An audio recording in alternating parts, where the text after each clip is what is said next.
ऐसे ही वो परमेश्वर आए थे हजरत मोहम्मद के पास कि ये प्यारी आत्मा है, अगर इसको मैं अपने सच्चाई दिखा दूंगा, अपना सत स्थान दिखा दूंगा तो जगह जगह जाकर इन सभी प्यारी आत्माओं को सतभक्ति बता देगा।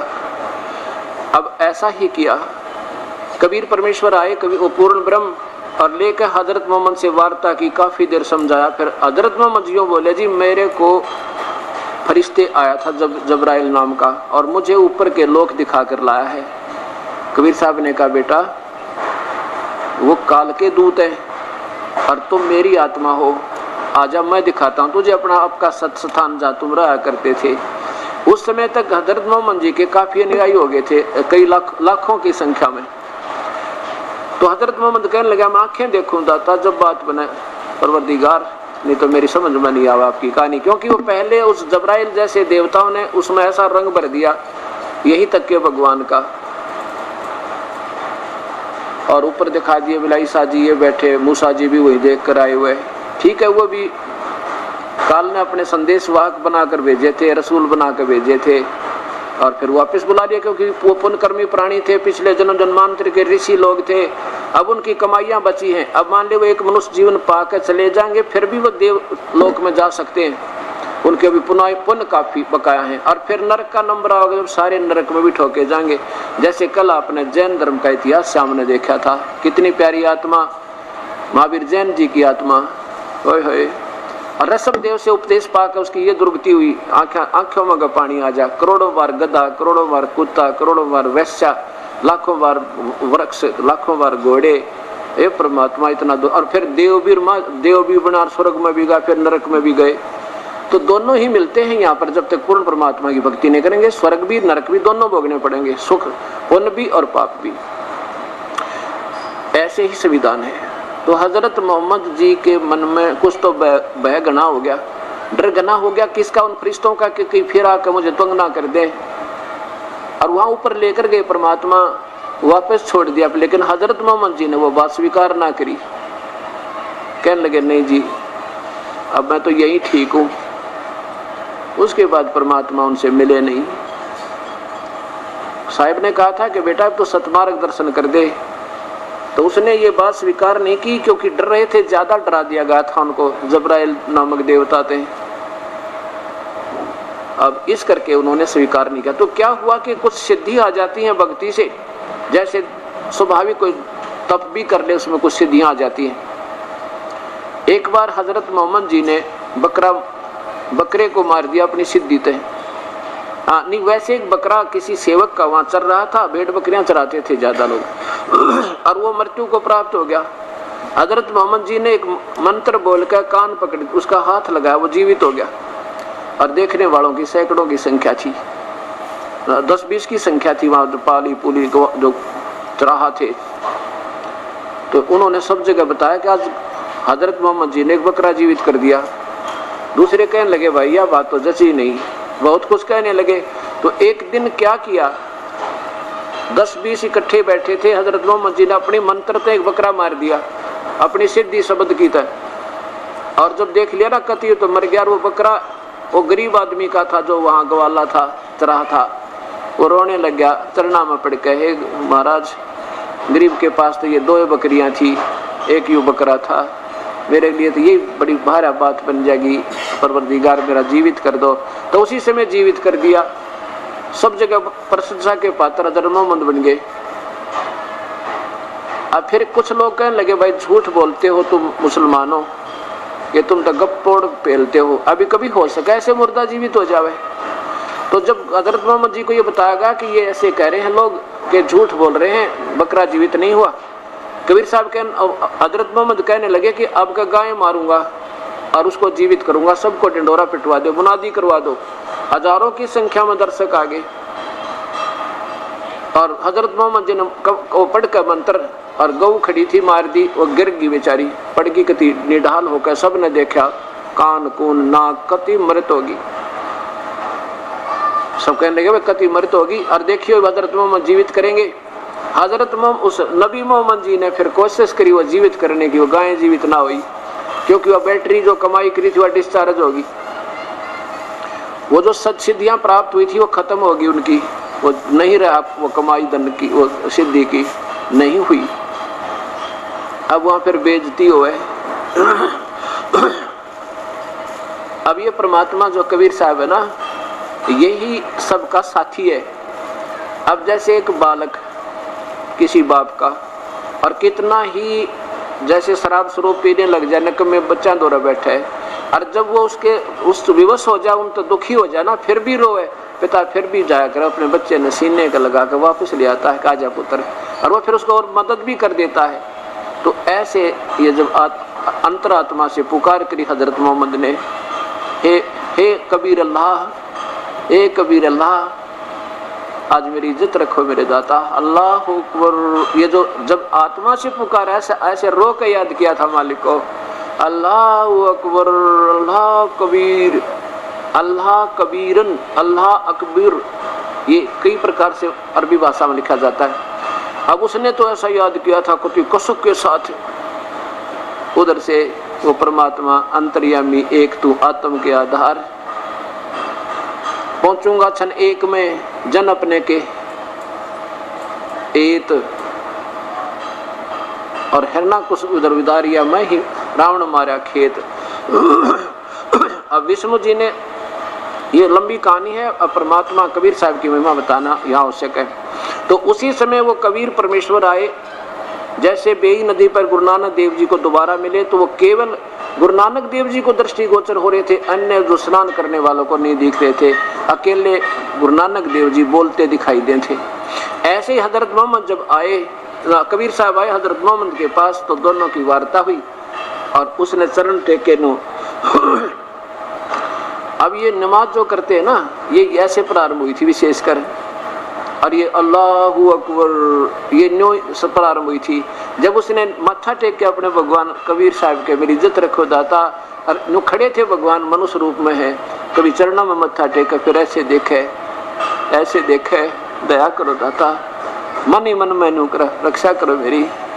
तब कबीर साहब बोले खड़ा हो, और अपनी सबद शक्ति से और उसको जीवित कर दिया। कबीर साहब ने वो गायें जीवित कर दी। अब आम व्यक्ति तो सोच रहा कि गुरु मोहम्मद जी ने जीवित कर दी, और वो की थी कबीर परमेश्वर ने। कहते हैं मारी गौ शब्द के तीरम, गरीबदास जी अपनी वाणी में अपने कबीर परमेश्वर और हजरत मोहम्मद जी की वार्ता ऐसे वर्णन करें जैसे तुलसीदास जी ने रामायण को बाद में बिल्कुल जो कहते हो यथार्थ चित्रित किया। आंखों देखा हाल लिख रहे के मारी गौ शब्द के तीरम, ऐसे होते मोहम्मद पीरम। कहते हैं जब हम मोहम्मद याद किया रे, शब्द स्वरूपी हम बेग गया रे। शब्द स्वरूप क्या होता है? वो परमात्मा का शरीर अन्य को नहीं दिखाई देता, शरीर होता है, और जिस पर रजा बख्शते उसी को दिखाई देते। मुई गऊ हम तत्काल जवाई, तब मोहम्मद के निश्चय आई। तुम कबीर अल्लाह दरवेशा, मोहम्मद का गया अंदेशा। सब संदेह मिट गया हजरत मोहम्मद का। कहते हैं जब हम मोहम्मद याद किया रे, मेरे को जो मोहम्मद जी ने याद किया, मैं शब्द स्वरूपी बेग यानी अति छिन्न में जो बच्चा गऊ की नजर में यूं साई न संत, और भक्तों के पीछे फिर वो भगत वत्सल भगवंत। पहुंचूंगा क्षण एक में जन अपने के काज। हाँ कहते हैं जो जन मेरी शरण है ताका हूं मैं दास, और गैल गैल ला गया फिरूं जब लग धरती आकाश। अब जैसे ये पुण्यात्मा जिनसे परमात्मा सीधे मिले हैं, ये कभी इनके संपर्क में रहे हैं, ये पुण्यात्मा कबीर साहब के पहले, और उस कारण उस परमात्मा शरण का मतलब है कभी भक्ति की है। जैसे आज आपने भक्ति करे और सत भक्ति प्रारंभ कर दी, और ये मान ले ना भी पार हुए तो फिर आगे कलयुग में ये चांस मिलेगा नहीं आपको, लेकिन आपकी कमाई घनी हो जाएगी, और इसके आधार पर हो सके आप स्वर्ग में भी बहुत दिन रहोगे, और फिर आगे सतयुग त्रेता द्वापर में भी आपके मनुष्य जन्म बनते रहेंगे, और फिर कलयुग में फिर आ जाओगे, ऐसे भी आपके साथ बन जाएगा। लेकिन फिर गई बात कहानी तो बिगड़ गई सारी, जिसके लिए ये मेहनत परिश्रम किया था। तो ऐसे हजरत मोहम्मद जी ने के किए, पिछली प्यारी आत्मा थी परमेश्वर की, जैसे कभी सत भक्ति की हुई थी इन्होंने, इस कारण से भी वो विशेष लगाव उस परमेश्वर का होता है। तो कहते हैं जब हम मोहम्मद याद किया रे, हम शब्द स्वरूपी बेग यानी बिल्कुल शीघ्र पहुंच गया रे, और मुई गऊ हम तत्काल जिवाई, मरी हुई मृत गऊ को हमने तुरंत जीवित कर दिया जब मोहम्मद का निश्चय आई। और फिर क्या कहा कि तुम कबीर अल्लाह दरवेशा, ए कबीर आप तो वास्तव में दरवेश कहो, माने संत कहो, अर्चे अल्लाह आप ही हो। और मोहम्मद का, मोमिन यानी मुसलमान मोहम्मद का फिर गया अंदेशा, फिर उसका संशय निवारण हुआ। उसके बाद कबीर साहब नहीं मिले, उसको पता लग गया था कि ये अब दुख आई तो मुझे याद कर लिया, और पहले मैंने कितनी विनय करी थी तो सतभक्ति संदेश दे दे, फिर भी नहीं माना था। और फिर उस समय भी परमात्मा ने कहा था कि अब भी मान कर तू ये संदेश पहुंचा दे उस परम पिता का। वो मौन रहा था, बोला नहीं, फिर भी स्वीकृति नहीं दी, क्योंकि वो उस जबराइल नाम के देवताओं ने बहुत डरा रखा था, उनको बहुत बुरा, उनको भय बैठा रखा था काल के देवता ने, दूतों ने। तो उसके बाद कबीर साहब नहीं मिले उस हजरत मोहम्मद को। इसलिए तो आपने कुरान शरीफ में देखा था, अब यहाँ इतना समय नहीं क्योंकि आगे चलना है, कि वो कबीर परमात्मा जो तुझे जिंदा रूप में मिला था, के उस पर भरोसा रखना। अब ये संदेश तो उससे डरते हैं, उसका बताते हैं भगवान वो है, और फिर अपनी तरफ से उनको दिशा गलत दे देते हैं। तो ऐसे फिर क्या हुआ बाद में, ये बकरे और गऊ काटने की कैसे रस्म पड़ी। जब तक हजरत मोहम्मद रहे तब तक तो उन्होंने ये कुरीति नहीं प्रारंभ होने दी। 1,80,000 जब लग जीवित रहे, उन्होंने कभी ये मांस खाना या बलि चढ़ाना, बकरे काटना या ईद बकरीद मनाना नहीं बनाने दिया उन्होंने। अब क्या होने लगा, बाद में कई 100 वर्ष के बाद आप फैसला कर ली कई आने वाले उनके वंशजों ने कि जिस दिन हमारे हजरत ने बकरा मारा था उसको याद बनाने के लिए बकरीद मनानी चाहिए, ताकि याद रहे कि इस दिन हमारे पीर ने, हमारे नबी ने और ऐसा कमाल किया था।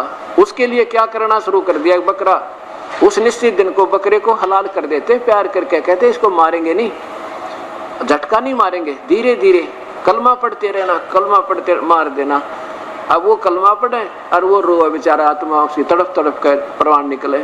फिर कहते हैं इनको जंगल में डाल दो, यो कलमा पढ़ दिया ना, अब मांस को नहीं खाना, नहीं तो अपना धर्म भंग हो जाएगा, जंगल में डाल देते, रेशम बना दी। ऐसे फिर गऊ जिस दिन जीवित की थी मृत्यु करके, ऐसे गऊ का प्रारंभ कर दिया। अब ये चल पड़ा सिलसिला, गांव गांव नगर नगर में ये दिन मनाने लगे। और फिर पड़ गया दुर्भिक्ष, यानी अकाल गिर गया। आहा, इतना भयंकर अकाल गिर गया कि पत्ते भी खा खा छीक लिए इंसान, वृक्षों में पत्ते भी ना रहे।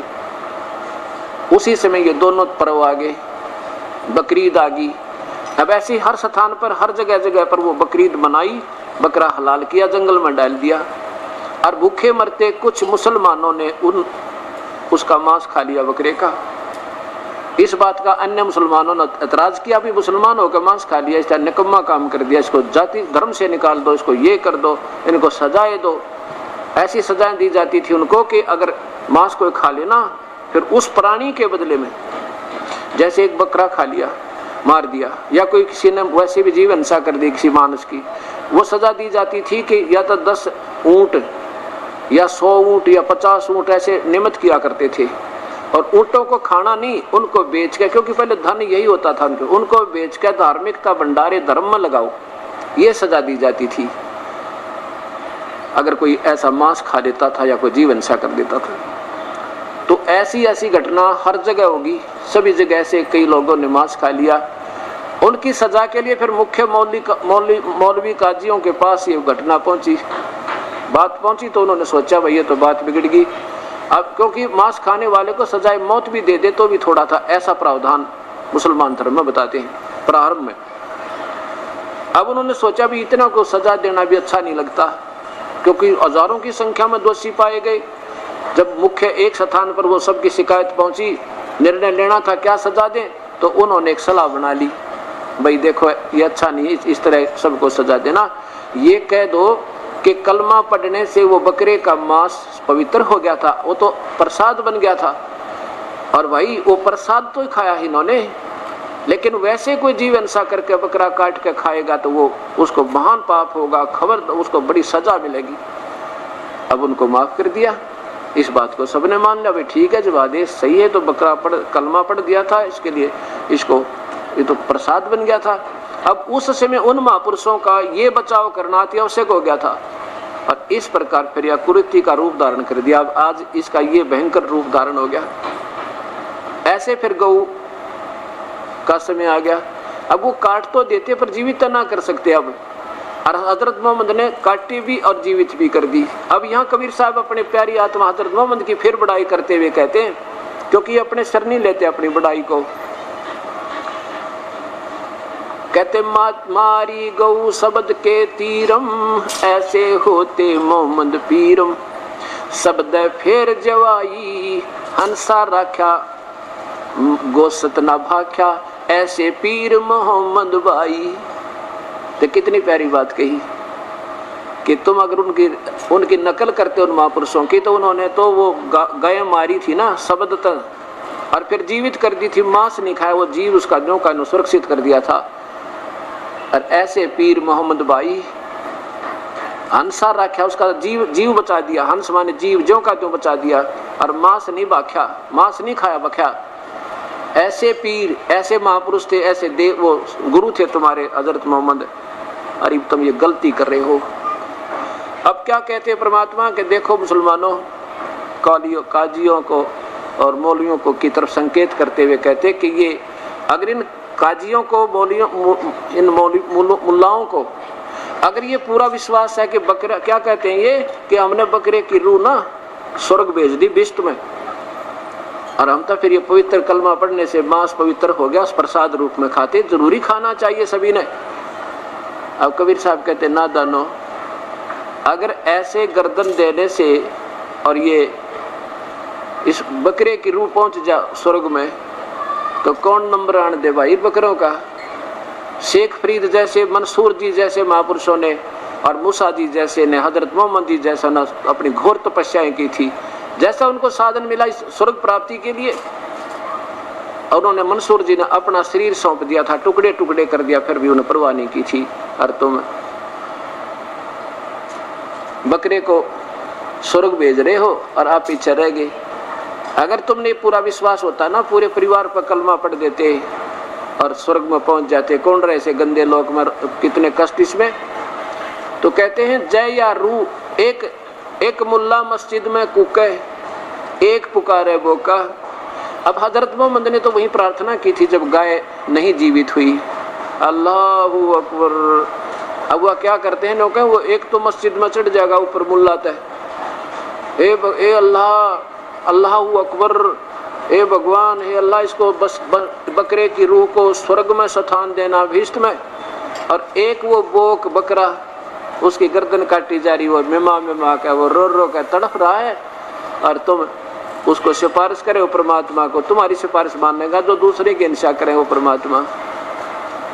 तो कहते हैं एक मुल्ला मस्जिद में कूके, एक पुकार है बोका, और इनमें कौन स्वर्ग में जाएगा। मुझे लग गया धोखा, ना तो मुल्ला स्वर्ग में जावे और न बकरे को तो जाना कहाँ, बेचारे उसकी गर्दन काटी जा रही। फिर क्या बताते हैं कि भाई आज जो मुल्ला बकरे काट रहा है ना, अगले जन्म में बकरा तो मुल्ला होगा और मुल्ला बनेगा बकरा, ये अपना बदला लेगा। ये बदला नहीं टला तुम्हारा, चाहे कितने सिर पटक लो, ऐसे जुल्म करते रहोगे तो। परमात्मा कबीर साहब बताया करते थे।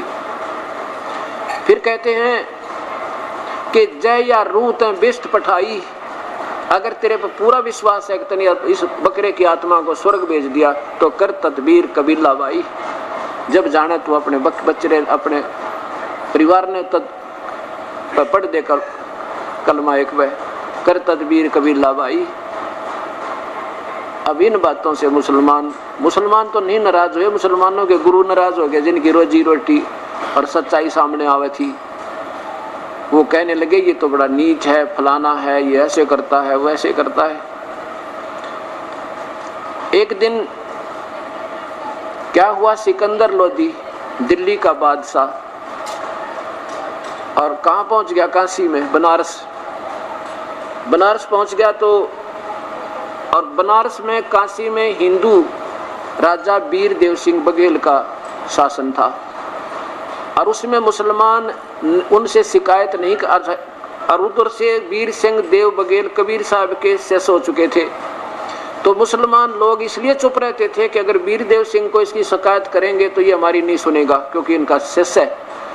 और जिस दिन वो दिल्ली के बादशाह सम्राट वो सिकंदर लोधी वहां पहुंचे तो उनको सुअवसर मिल गया। उन्होंने जाकर शिकायत की, कहने लगे जी एक काशी में जुलाहा है, वो ना हिंदू ना मुसलमान, वो काफिर है और हमारे मजहब की तौहीन बहुत करे। भगवान राजन हमारा कोई जीवन नहीं छोड़ रखा उसने, हमारी कहीं सुनाई नहीं हो रही है। और वो कहता मैं खुद अल्लाह हूँ, मैं खुद भगवान हूँ, मैं वही अल्लाह अकबर हूँ जिसकी तुम रोज पुकार करते हो। और मुसलमान धर्म इतना आरूढ़ है, अब तो नरम हो गए थोड़े से, कि कोई यूं कह देना कि भगवान आकार में, उसको कहते हैं बेशक सजाए मौत दे दो, वो झूठ बोल रहा, काफिर, वो पाखंडी है, भगवान आकार में नहीं है। और कुरान शरीफ बताओ आकार में, उसका नाम कबीर। तो इससे क्या है कि इन दो मुसलमानों का दोष नहीं, मुसलमानों के गुरु पीर जो लास्ट में उन पवित्र आत्माओं के बाद जो वे पेट भर हो गए, इन्होंने ना शास्त्रों का ज्ञान, ऐसे हिंदुओं के जो अपने पाठ्यक्रम की पुस्तकों उठाकर देखा नहीं उन्होंने लिखा क्या है, ऐसे अब सिखों के अब उस पवित्र गुरु ग्रंथ साहिब में क्या संकेत आदेश उस पवित्र आत्माओं का वो नहीं पढ़ पा रहे, अपनी दंत कथाओं तक फिर इनको मांस खाने पर आरूढ़ कर दिया। एक छोटी सी पुस्तक है मेरे पास सिख धर्म की, उसमें क्या लिखा है कि जैसे ना बकरा तो खाओ लेकिन ऐसे मत, ऐसे हलाल मत करो जैसे मुसलमान करते हैं, झटका करके खा लो कोई पाप नहीं। या भी वो अब पवित्र गुरु ग्रंथ साहिब में कहीं है ऐसा वर्णन नहीं है। तो अब इन ऐसी दंत कथाओं की कहानियां बन गई, बात बिगड़गी। तो कबीर साहब सिकंदर लोधी बड़ा जो ना इस बात से क्षुब्ध हुआ और एक आध दिन कह दिया जी हमारी कोई सुनवाई ना करता, ये यहाँ का राजा हिंदू है और ये इनका शिष्य है। सिकंदर बोला भी लाओ, बुला के उसको पकड़ के लाओ, उसको कौन ऐसा कमबख्त। अब गए 10 सिपाही गए एक व्यक्ति को, एक आदमी को पकड़ने के लिए। जब कबीर साहब को लेकर आगे और खड़ा कर दिया, हजारों की संख्या में दर्शक भी और वो काजी और मुल्ला सारे इकट्ठे हो गए। तो एक गऊ मंगा रखी थी कि ये अपने आप को खुदा कहता है ना, कबीर अल्लाह कहता है, तो आज परीक्षा लेंगे इसकी। और ये क्योंकि पहले भगवान से डरा बहुत करते थे हिंदुओं से मुसलमान, अब तो सबका भय निकल गया क्योंकि नास्तिकता की तरफ चल पड़े हम। जब तक ये सत भक्ति फिर नहीं मिलेगी तब तक हमें फिर डर भगवान का हो नहीं। उसमें डरा बहुत करते, बेशक राजा था, उसने सोचा कहीं कोई वही ऐसा व्यक्ति है जब ऐसा कह रहा है तो कोई बात हो सके इसमें, तो पहले परीक्षा लेता हूँ। एक गाय मंगवा ली जो गर्भवती थी, गब्बन गाय मंगा के खड़ी करवा ली वहां पे।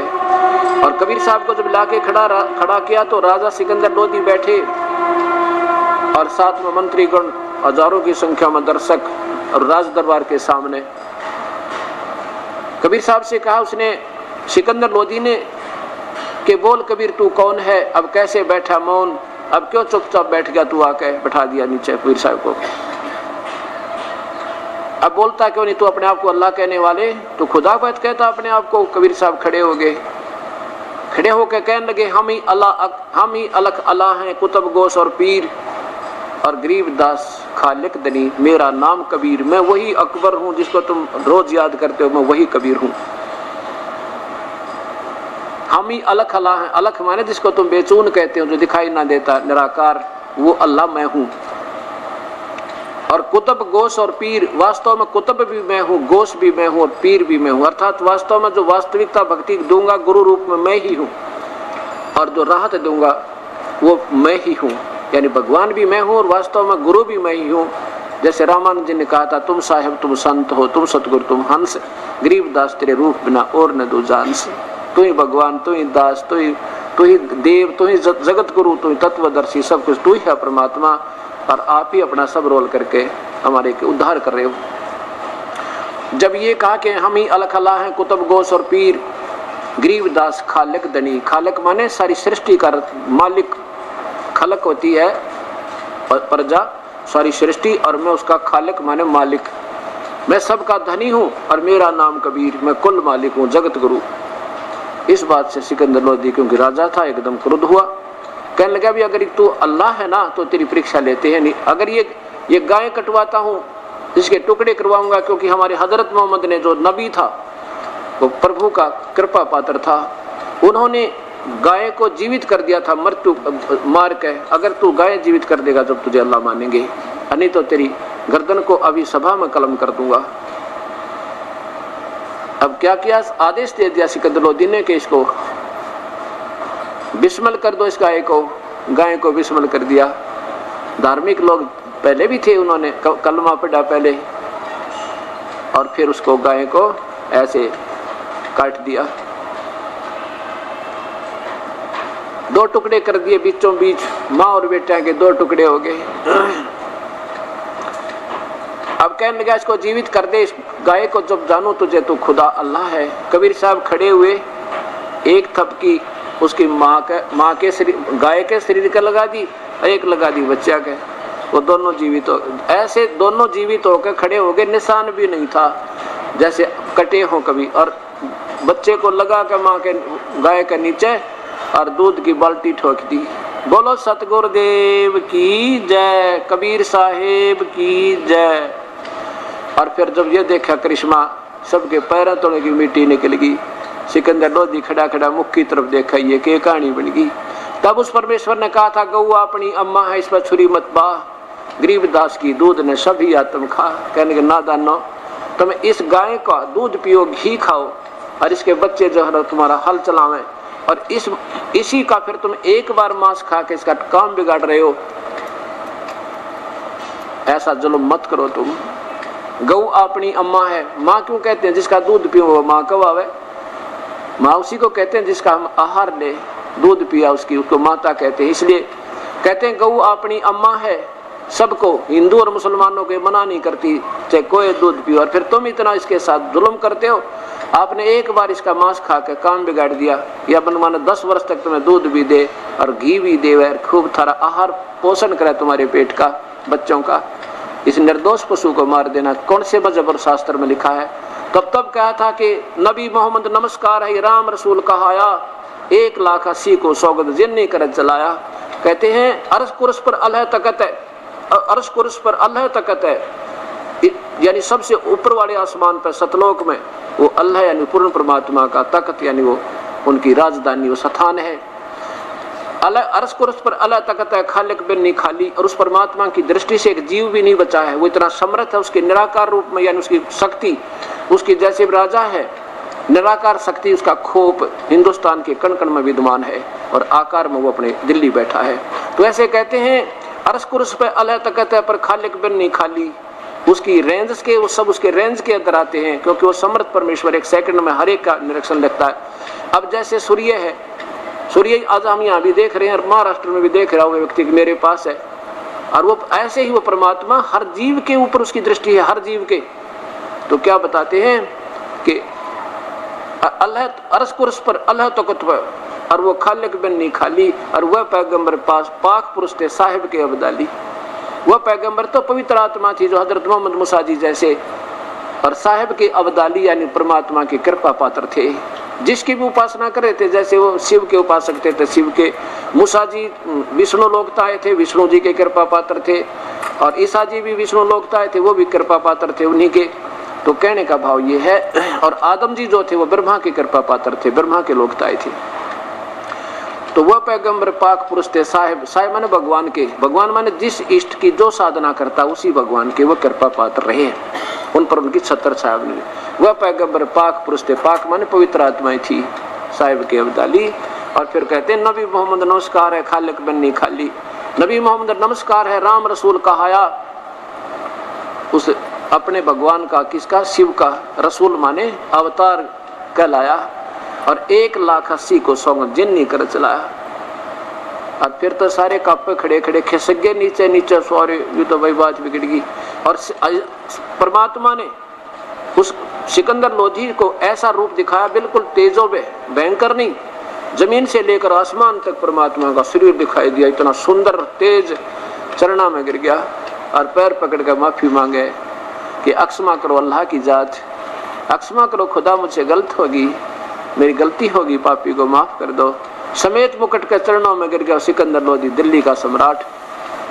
तब कबीर साहब बोले ठीक है, अपनी भाई भक्ति करो ढंगता है, और हम किसी को गलत मार्गदर्शन नहीं कर रहे, हम वही बतावें जो हमें बताना चाहिए था, हम गलत नहीं बता सकते। ये आपके जो गुरु हैं हिंदू और मुसलमानों के, इन्होंने ना तो अपने शास्त्र पढ़ रखे, और तुमको शास्त्र विधि के विरुद्ध साधना करा के नादान आपको नरक के भाग्य और काल के मुख में डाल रहे। मैं तुम्हारी भले के लिए कह रहा हूँ, मानना मत मानना ये तुम्हारी अपनी मर्जी है, पर कष्ट उठाओगे जो परमात्मा का आदेश उल्लंघन करके। सिकंदर लोधी ने उस परमेश्वर के लिए पालकी मंगवाई और पालकी में बिठाए मालिक को, और आगे बैंड बाजे बजा कर झोपड़ी तक पहुंचा के आया कबीर, और साथ गया उनके साथ साथ, और आदर से फिर चरण वंदना लेकर वापस आया। बोलो सतगुरुदेव की जय। अब वहां जा लिए ना परमात्मा, जब उसकी माँ मुंह बोली माता कबीर साहब की नीमा लगा कर अपने बेटे ने सीने तय परमात्मा को, और न्यू कहती रहे क्यों मत छेड़ा कर बेटा, तो इनको ये आदमी नहीं है बेटा, ना हिंदू ना मुसलमान। क्योंकि देखो गीता जी के 7वें अध्याय के 12 से लेकर 15 श्लोक में यूं लिखा है कि तीनों गुण तक के उपासक, रजगुण ब्रह्मा सतगुण विष्णु तम गुण शिव जी के उपासक, ये राक्षस स्वभाव का धारण किए हुए मनुष्यों में नीच मूर्ख, ये मेरी भक्ति भी ना करते अर्जुन, ये तो राक्षस स्वभाव के हैं। अब मुसलमान भी शिव के उपासक और हिंदू भी शिव के उपासक, और दोनों लड़े बच्चों की तरह, जो कह वो क्या हमारा अल्लाह बड़ा, वो न्यू क्या हमारा राम बड़ा। अरे बच्चे लड़ा कर छोटे छोटे, वो न्यू क्या आग्रह। अब जैसे दो बच्चे, एक बालक ने न्यू कह देना छोटे ने मेरा पापा है, उन्होंने कहा नहीं मेरा पापा है, उन्होंने उसकी गर्दन पकड़कर मुक्का मुक्का हो जाए, और पापा एक दोनों का।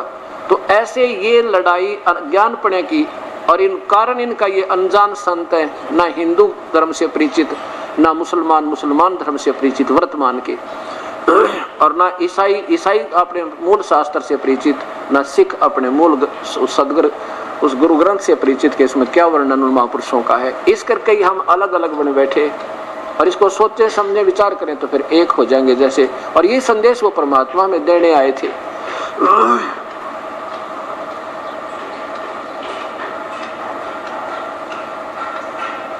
अब सिकंदर लोधी तो आ गया और बहुत प्रभावित हुआ, फिर भी बहुत से ऐसे कारण बने। एक बार क्या हुआ कि इन्होंने सब अपनी, क्योंकि ये गुरु लोग नहीं माना करते, इनमें मान बढ़ाई घनी हो जाती है, और मान बढ़ाई जिसमें हो जाती वो कभी नहीं माने, उस वो से मृत्यु बेशक हो जाए, वो अपनी भूल को भी अपनी गलती ने भी स्वीकार नहीं करते। आम समाज तो मान सकता है। क्या बताया कि कबीर साहब कहते हैं राज तजना सहज है और सहज त्रिया का ने, मान बढ़ाई ईर्षा दुर्लभ तजना ए।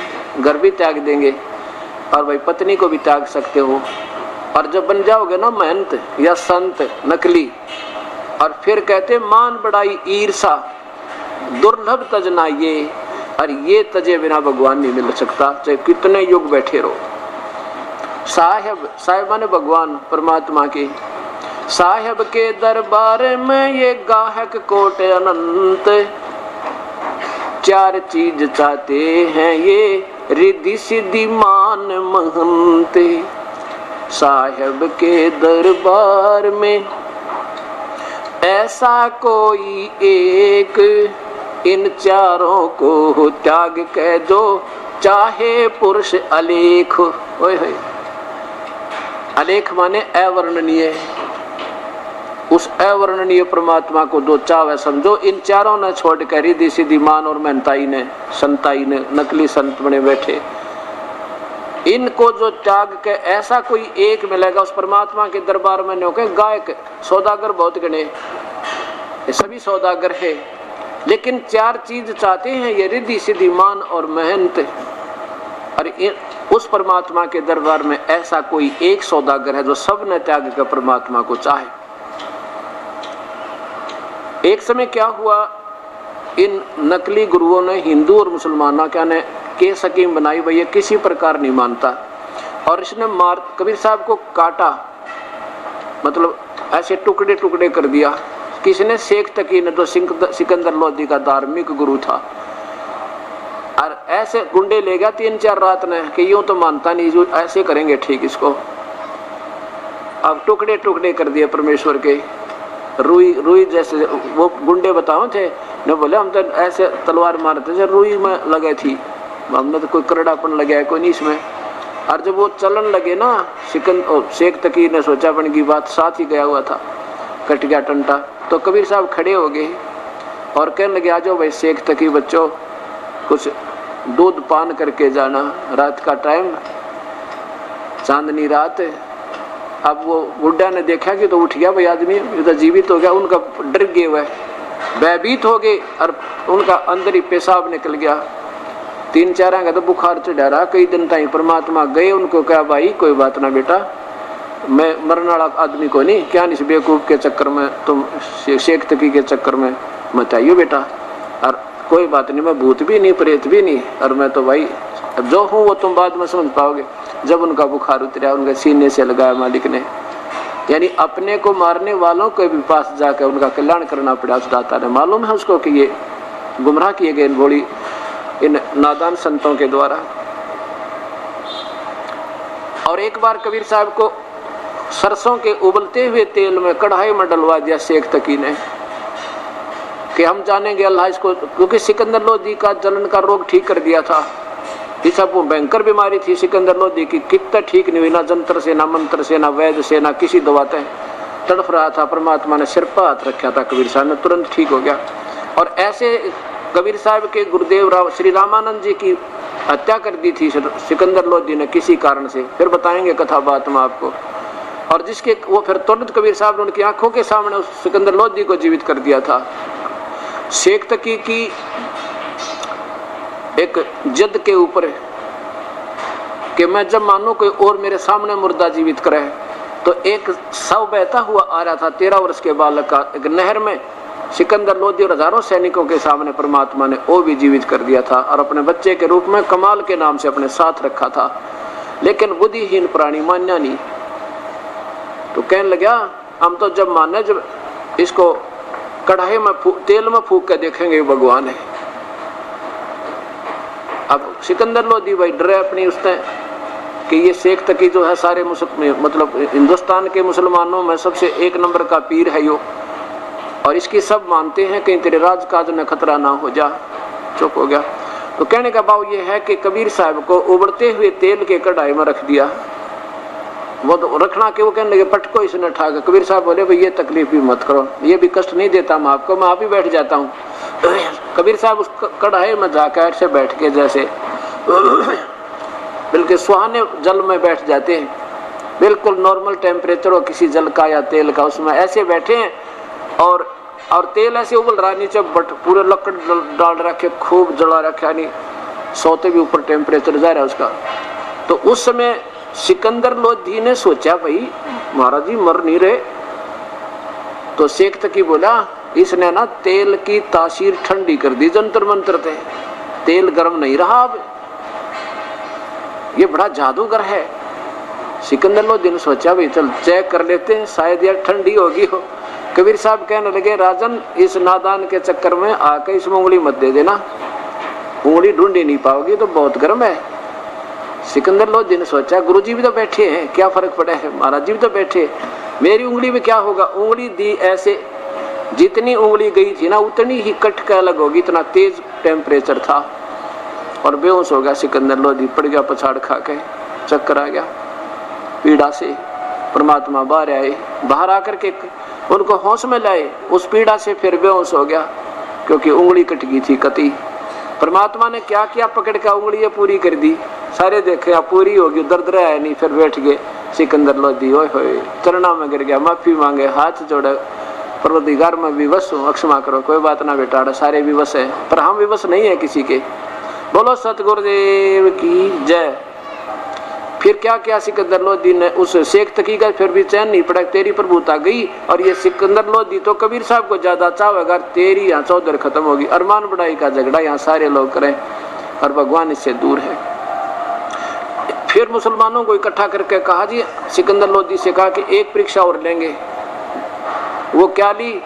एक जेरा कुआं था बहुत गहरा बिना पानी का, बहुत पहले 150 फुट 200 फुट गहरे कुएं हुआ करते। और वो भी जेरा क्या होता था, उसके नीचे की मिट्टी बहुत दूर तक बह जाती थी, उसका दायरा कितना लंबा चौड़ा होता था। कहते इसमें डालेंगे इसको और ऊपर से कंकर पत्थर ठोकेंगे, अगर फिर जीवित हो गया फिर देखेंगे। अब ठीक है, शेख तकी ने ले जाके कबीर साहब को, कबीर साहब उसमें छलांग लगाएंगे। मालिक ऊपर से हजारों की संख्या में समर्थन जा रहे शेख तकी के, उसमें कंकर झाड़ झाड़ कांटेदार झाड़ियां, कीकर के छड़े और गोबर गारा छोटी ईंट ऊपर तक ठुकवा दिया। अकीब देखेंगे बच गया यो। तो क्या किया, अपने हाथ पैर मुंह धो के सारे वो 10-20 जने पहुंचे सिकंदर लोधी के पास और कहने लगे कहाँ गया वो तेरा गुरु पीर, कहा करते थे भगवान है अल्लाह है, कर दिया काम उसका, अब देखेंगे कहाँ से आएगा। सिकंदर लोधी कह रहा कि किसकी बात कर रहे हो आप, किसकी बात कर रहे हो? कबीर की। कहते वो बैठे गुरुजी तो अंदर कमरे में, जिस कमरे में ठहरे हुए थे सिकंदर के पास उसी कमरे में। कहने लगे वो बैठे गुरुदेव, तो कहाँ बैठे? अब देख जाके देखे तो सामने बैठे। कहा जा शेख तकी, न्योकर का मुंह चाल पड़ा निकम्मी आत्मा, फिर भी नरम नहीं हुआ। वो कहते हैं साकट और साकट सनका जेवड़ा ये विज्ञा तय कर डावे। हर चीज नरम होती है, संतों के सामने नीच आत्मा कर डाया करती हैं और फिर उसका हर्ष बहुत बुरा होता है। अब जब इन्हें देख लिया ना भाई ये तो किसी प्रकार भी काबू में नहीं आ रहा, अब क्या सोचें इसका। इन्होंने क्या सोचा, हिंदू और गुरु मुसलमानों के इन नकली गुरुओं ने मिलकर एक झूठी चिट्ठी डाल दी कि कबीर भंडारा करेगा सभी संतों और महंतों के, क्योंकि एक महंता के पहला 100 200 शेष हुआ करते, हजार शेष वो होते थे जो जिनको संत बना रखा रोजी रोटी मांग कल्याण खातिर, वो हजारों की संख्या में होते थे। और कई हजारों की संख्या में गुरु, कई हजारों की संख्या में उनके शिष्य, सबको चिट्ठी भिजवा दी। और आम जीव भी कोई आओ, खुला भंडारा 3 दिन का लिख दिया। और एक और लिख दिया कि सबको एक एक 2 सरफी देगा और एक दौर साथ में जो भोजन खाने होंगे ना संतों को, वो 2 रुपये सरफी भी देगा। इस लालच में और गणे आगे 18 कहते हैं 18 लाख व्यक्ति आगे। 18 लाख है परमात्मा, काशी में 18 लाख। 180 जना, 80 भी जनेती आ जाना यानी बराती 180 आ जाए तो भी जो ना सारे गांव न ला दे। और उस जो बरात जो लड़की वाले ने चिंता बनी रहती है कि भगवान कहीं राशन पानी कम ना हो जाए। 180 में और वहाँ 18 लाख है। अब सुबह सुबह रविदास जी और कबीर साहब ज्यादातर एकत्र रहा करते, क्योंकि कबीर साहब से ही रविदास जी को फिर नाम उपदेश मिला था। क्योंकि पहले तो रामानंद जी से दिलवाया कबीर साहब ने उनकी भ्रम तोड़ने के लिए कि जाति मजहब खत्म करी, जाति मजहब खत्म करी। और फिर रामानंद जी ने कह दिया भाई मेरा कोई शेष नहीं, क्योंकि उनको आत्म परमात्मा के साक्षात्कार दर्शन हो गए थे। कबीर साहब सतलोक में ले गए थे, फिर दिखाए। तो उसके बाद नाम देना भी बंद कर दिया, अपने आप को गुरु भी डिक्लेयर नहीं किया, भाई मैं गुरु नहीं रहा तुम्हारा। तब रविदास जी ने कबीर साहब से उपदेश ले लिया था।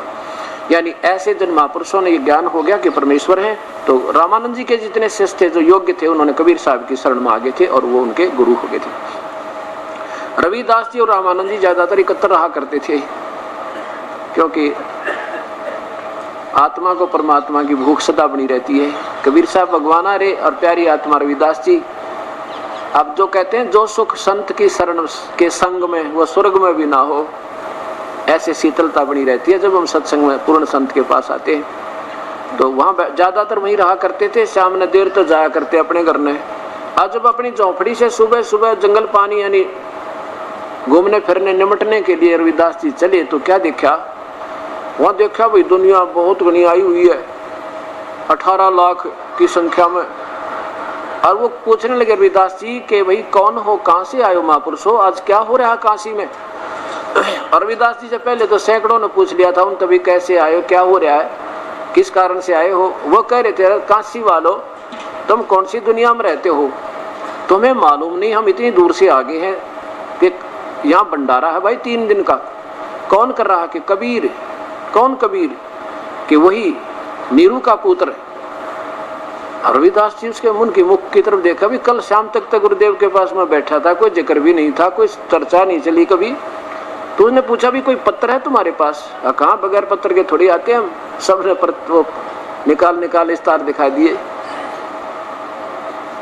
अब रविदास जी कहाँ का निपटने जावा था बेचारा, वो तो सिट्टी फिट्टी गुम होगी कि आज बात बिगाड़ दी सही। वापस आ गए और कबीर साहब के चरणों में दंडोत प्रणाम करके कहा, परवरदिगार अब और कोई अल्टरनेट नहीं रहा, तो काशी त्यागनी पड़ेगी अपन, अब कोई और इसका विकल्प नहीं बचा। आज तो ऐसा काम कर दिया इन कसाईयों ने। कबीर साहब बोले, भाई क्या कर दिया? कि भगवान वहां तो जहां तक देखा है ना, महापुरुष ये संत जन, कोई नागेर, कोई शरडीर, कोई फिरडीर, कोई वैष्णो, ना जाना कितने गाये पड़े हैं, और भगवान सबके पास पत्थर है, झूठे पत्थर लिख दिए किसी ने, और साथ में ये भी लिखा 3 दिन का भंडारा है, और सभी संतों को एक एक असरफी और एक एक दोहर एक बहुत इंपॉर्टेंट, बहुत ही बेस्ट कंबल टाइप, कंबल से भी अच्छी, बहुत कीमती वस्तु सर्दियों का कपड़ा होता है, दोहर बोला करते हैं कि वो देगा, और ये भी लिख रखा है। कबीर साहब कहने लगे, रविदास अपना बंद कर ले झोपड़ी का अंदर से सांकल और बैठ जा, और आज का दिन काट ले, शाम ने अपन निकल चलेंगे, रात ने अपने बच्चा ने सब ने लेकर। क्यों बोले बच्चे थे परमात्मा के, अपनी ना को पत्नी थी, केवल 2 बच्चे थे जो मुर्दे जीवित किए थे किसी शेख तकी की जिद पर। एक कमाली नाम की लड़की, एक कमाल नाम का पुत्र जो 12-13 साल की आयु के जीवित किए थे, और 2 उनके माता पिता। मुंह बोले माता पिता नहीं थे, दुनिया की दृष्टि में एक लीला करने आए थे। तो भी रात को निकल चलेंगे रविदास, दिन काट ले, आवाना कुआ दरवाजा खटखना, बोलिए मत। अब उधर से परमात्मा बैठ गए अपना जैसे भजन कर रहे हो, और वहां पहुंचे अपने सतलोक में।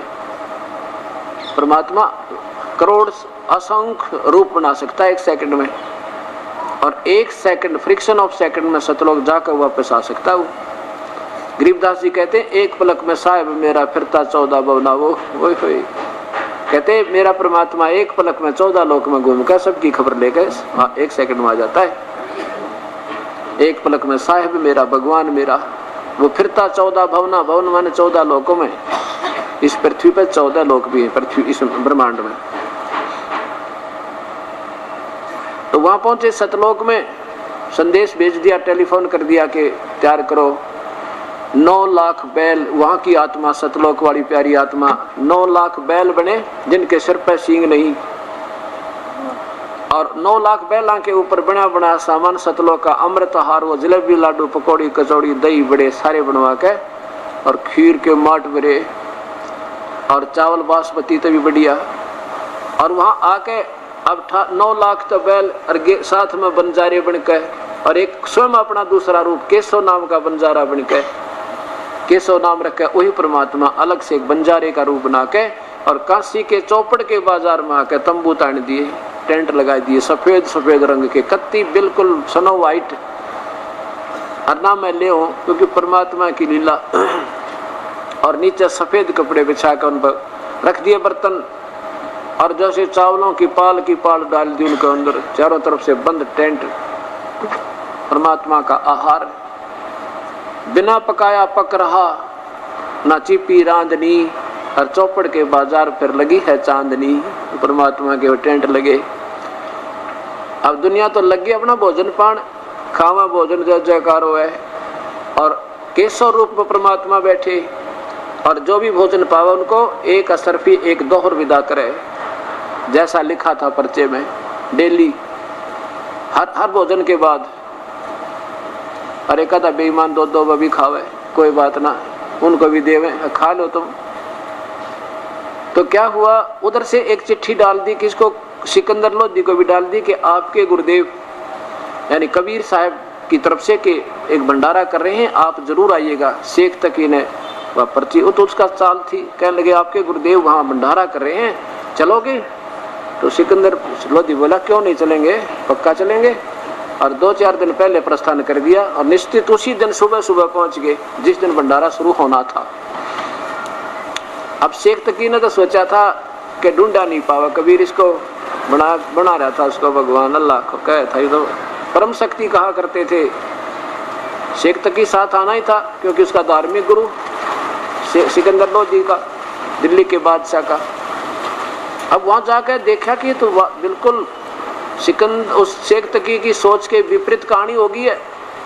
क्या कहानी होगी कि दुनिया जय जयकार करे और खावे मोहन भोजन वो नाना व्यंजन और जय जयकार जय हो कबीर की। भाई से भंडारे हमने नहीं देखे आज तक। हो क्या बात की, जैसा लिखा था वही मोर वीर सरफी सब प्रदान की जा रही है। भाई धन्य है इसके माता पिता ने, धन्य है ऐसे ऐसा भंडारा करने वाले को। कौन है वो कबीर, उसके दर्शन हो जाए तो भाई हम गदगद हो जाएं। इसे महान आत्मा के दर्शन होने चाहिए। अब सिकंदर लोधी चर्चा सुन रहा, देखा वहां पर भंडारा जय जयकार हो रही। अब शेख तकी की तो मां सी मर गई, उसका तो घड़ों पानी पड़ गया। अकिया तो बात बिगड़ गई, तो फिर जय जयकार हो रही इसकी। एक तरफ बैठ गया मुंह लटका के, माथे पर हाथ रख कर बैठ गया के बनी। तो सिकंदर लोधी ने पूछा भाई यहाँ क्या कौन है ये भंडारा देने वाला? कि कबीर साहब है। कहने लगे एक आदमी बैठा है इस टेंट में और वो कर रहा है। क्या नाम है उसका? केशव नाम बताता है। अब सिकंदर लोधी केशव दूसरे रूप में बैठे प्रभु के पास गए, केशव रूप में बैठे थे। तो केशव से पूछा कि आप कौन हो? कबीर आपका क्या लगता, कबीर साहब आपका क्या नाता है आपका उनसे? केशव रूप में परमेश्वर आप ही कहते हैं कि मैं उसका पगड़ी बदल यार हूं, दोस्त हूं।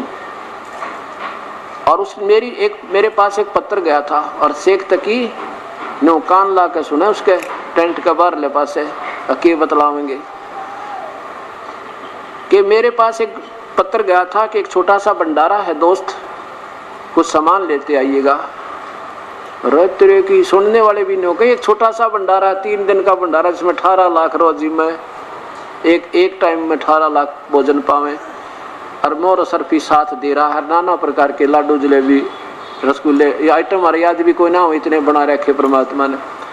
तो कहता है शेख तकी तब बैठ गया किलो पेट पकड़ के, कहते रहेगी तो भाई कसूता का मिशन दे छोटा सा कहते हैं। तब सिकंदर लोधी ने कहा कि भगवान क्यों नहीं आए, आप भगवान क्यों नहीं आए? तो केशव कहने लगा मेरा नाम केशव है और मैं उसका पगड़ी बदलियार हूँ, बंजारा हूँ मैं। और जब उसका दास यहाँ बैठा है तो उनको आने की क्या आवश्यकता है?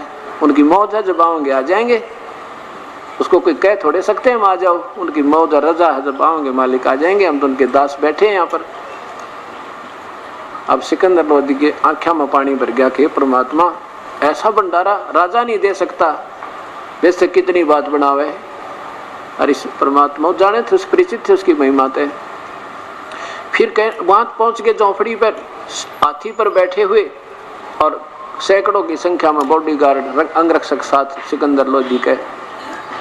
कबीर साहब की झोंपड़ी के सामने जाके हाथी से नीचे उतरे अंबारी तय और कवाड़ खटखटाए। स्वयं कबीर साहब के वो दरवाजा खटखटाया कुटिया का। रविदास बोला जी लगता है यहाँ भी आगे हैं वो तो भंडारा मांगने वाले, भंडारे वाले। कबीर साहब बोले बोलिए मत, चले जाएंगे भाई, अपना बोलना नहीं अपाने। वो तो अंतर्यामी थे पर लीला करें ना जाने के कर दे। तो जब दरवाजा खटखटाया तो नहीं बोले, चुप रहे। जब दूसरी बार फिर कहा कि दरवाजा खोलना परवरदिगार, सिकंदर लोधी आपके दर्शन करना चाहता आपका दास। कबीर साहब कहने लगे राजन आज दरवाजा नहीं खुला हमारा, हम तो दुखी हो लिए इस बनारस में और आज रात के समय मैं अपने सब माता पिता और बच्चों को लेकर यहाँ से निकल जाऊंगा राजन।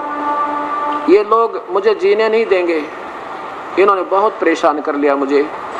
कभी मार रहे हैं, कभी काट रहे हैं, कभी कुएं में डाल रहे हैं, कभी तेल की कढ़ाई में डाल रहे हैं। और अब इन्होंने ऐसा काम कर दिया कि मुझे तो बाहर निकाल, मुख दिखाने जोग नहीं छोड़ा मुझे। ऐसी लीला करे जैसे अनवेज हो, कोई ज्ञान नहीं। तो इसलिए रामानंद जी कहते हैं तुम साहेब तुम संत हो, तुम सतगुरु तुम हंस, तू ही दास बनकर बैठ जाता है और तू ही भगवान का रोल कर रहा है सतलोक में और तू ही वहाँ केशव बनकर बैठा है परमात्मा। तू ही साहेब तुम संत हो, तुम सतगुरु तुम हंस और गरीब दास तेरे रूप बिना और नहीं दूजा अंश। सिकंदर लोधी कहता परवरदिगार आप किसी और को बहका सकते हो, ये दास आपको समझ चुका है, आपसे परिचित हो चुका है, हे परमेश्वर एक बार देखो तो वहां चल के कैसे रंग लगा रखे आपने मालिक, जय जयकार हो रही है आपकी, कितना भंडारा हो रहा है, आपके दर्शन के लिए दुनिया तड़प रही है। आखिर में ये कहता कि अपने दास को दर्शन कर दो, एक बार मालिक दर्शन दे दो मुझे, मैं तो केवल आपके दर्शनार्थ दिल्ली से चल कर आया हूं कि इस बहाने दर्शन भी कर लूंगा अपने अल्लाह खुदा के। तो परमात्मा ने कहा कि खोल दे रविदास, दरवाजा खोल दिया। समेत मुकुट के चरणों में गिर के वो प्यारी आत्मा सिकंदर लोधी अपने परमेश्वर के चरणों में और आंखों में पानी भर के कहते हैं, परवरदिगार आपकी महिमा आप पे जानो मालिक, आम जीव के बस का नहीं है ये इतनी लीला, इतना संकट को सहन कर लेना। और एक बार चलो दाता, हर इंसान के मुख से ये निकल रहा कौन है वो कबीर, एक बार दर्शन, ऐसे महापुरुष के दर्शन होने चाहिए। भोजन के साथ साथ इसे महापुरुष के दर्शन हो जाए तो और ज्यादा आत्मा तरफ हो है। आपके दर्शनाभिलाषी सब उम्र भीड़ इंतजार कर रही है, एक बार चलो मेरे दाता, मेरी प्रार्थना है। तब कहते हैं कबीर साहब खड़े हुए और झोंपड़ी से बाहर आए। जो ही परमात्मा झोंपड़ी से बाहर आए, गरीबदास जी लिखते हैं कि बरसे फूल आकाश तय, ऊपर तय उस परमात्मा के ऊपर सतलोक तय, वह सुगंधित फूलों की वर्षा होने लगी। नो कति पत्ते पत्ते से और नो छा गया पूरा वहां पर सारा आंगन सुगंधित फूलों से और उस पत्तों से भर गया। अब रविदास जी चवर कर रहे थे पीछे पीछे अपने गुरुदेव पे, ऐसे चवर, सफेद चवर आदर से करते हैं, जैसे आपने देखा होगा यहाँ गुरु ग्रंथ, इस ग्रंथ सदग्रंथ पर भी करते हैं, गुरु ग्रंथ साहिब पर भी आपने कभी देखा वैसे करते हैं। तो सिकंदर लोधी ने कहा कि परवरदिगार अंबारी में बैठो, हाथी की अंबारी में बैठा लिए रविदास जी, कबीर परमेश्वर और साथ में सिकंदर लोधी। रविदास जी से कहा सिकंदर लोधी ने कि मुझे भी ये चवर मुझे दे दो, आप तो सदगुरु की सेवा रोज ही करते हो, मुझे अवसर दे दो आज दास को ये सेवा करने का। रविदास जी से लेकर चवर और चारों तरफ की हाथी के ऊपर रूम बन जाता था, हाथी के ऊपर एक बहुत बढ़िया 8, 9, 10 फुट की ऐसा बढ़िया बन जाता था और उसमें हवादार चारों तरफ के दरवाजे भी, उनको खोला भी जा सके ऊपर साइड में करके, और वो बंद करना चाहे बंद भी हो सकता है, ऐसे उसको मैन्युफैक्चर किया था कमर रूम टाइप। तो सिकंदर लोधी ने वो चारों दरवाजे खुलवा दिए, केवल वह चारों तरफ एक फ्रेम खड़ा, चारों तरफ तो देखा मेरे भगवान ने। और सिकंदर लोधी चवर करे ये दिखाने के लिए कि आम व्यक्ति नहीं है जिस पर राजा चवर करे। अब वहाँ चारों जब पहुंचे उस सारे बाजार में कह भंडार में पहुंचे, और जो देखा वो कभी कौन है वो कबीर, नीचे वाले बतावे काशी के लोग के वो बैठा कबीर, ये जिस पर ये कौन है जो चवर करा के दिल्ली का बादशाह सिकंदर लोधी है ये, अरे इस पे इस जुलाहे पर एक गरीब आदमी पर राजा ऐसा चमर कर रहा है। वहाँ के लोग तो ऐसे कहें, और जो आम व्यक्ति जो बाहर से आए थे वो कहे ओहो ये तो चवर के इसके ऊपर तना बेरा के कर दे तो भी थोड़ा। आम व्यक्ति जो बाहर के आए हुए जो अच्छी आत्मा होती हैं और पेट भर होते हैं वो तो अपना ठीक है, रोट पाड़ना है उनका अलग, वो तो बात ही अलग होती है, वही खाया करें और वही गाली भी देते हैं, उनको तो हमेशा ही ऐसी व्यक्ति के सदा ही रहे। और जो पुण्य आत्मा थी वो नो कहती भाई ऐसा भंडारा, और नो हाथ जोड़े प्रार्थना करें वह धन्य है कबीर की जय हो, कबीर की जय हो, कबीर साहब की। भाई ऐसे भोजन हमने नहीं खाए। अब क्या बताते हैं कि सारे बाजार के जहाँ 18 लोग आदमी भोजन पाओ, कितनी लंबी लाइन लगी होगी, 4, 5, 10, 15, 20, 100 लंबी, उन सारे में का घूमकर सारे बाजार में का घुमा के सिकंदर लोधी जान बुझ के ले घुमा के वापस आ गए जहाँ पर केशव रूप में परमेश्वर बैठे थे, दूसरा डबल रोल में टेंट के अंदर। वहाँ से सिकंदर उसने जो केशव वाले रूप में बैठे थे वहाँ से एक अलकारा भेजा, एक सेवक भेजा उन्होंने कि जाओ भगवान को बुला लाओ कि आपका दोस्त याद कर रहा है आपको। उसी समय केशव के टेंट में से एक सेवक गया और हाथी पर बैठे हुए प्रभु से प्रार्थना की कि आपको आपका दोस्त केशव याद कर रहा है, आपके दर्शनाभिलाषी। सिकंदर लोधी और कबीर साहब नीचे उतरे। नीचे उतरकर हाथी से कहाँ पहुंचे? उस टेंट में जहां पर वो परमेश्वर डबल रोल में बैठे थे। कबीर साहब के आने से पहले कहते हैं 1 सेकंड में एक आसन लग गया ऑटोमेटिक फटाफट, और उसके ऊपर बहुत सुंदर पाठ पटंबर यानी बहुत सुंदर हीरे पन्ने से जड़े हुए चारों तरफ के झालर लटकने लगी, और कहा यहाँ विराजमान हो प्रभु। अपना दूसरा रूप हो कबीर परमेश्वर को कह रहा, खड़ा होकर आदर किया उनका। कबीर साहब विराजमान हुए और दूसरा तख्त ऐसा ही सिकंद उस केशव रूप में बैठ गए, और उस टेंट के चारों तरफ के वो सीलिंग यानी वो पर्दे हटा दिए, चारों तरफ के कर्टेन उठवा दिए कि दुनिया देखे और सुने। अब वहां कहते हैं 8 पहर गोष्ठी हुई, 8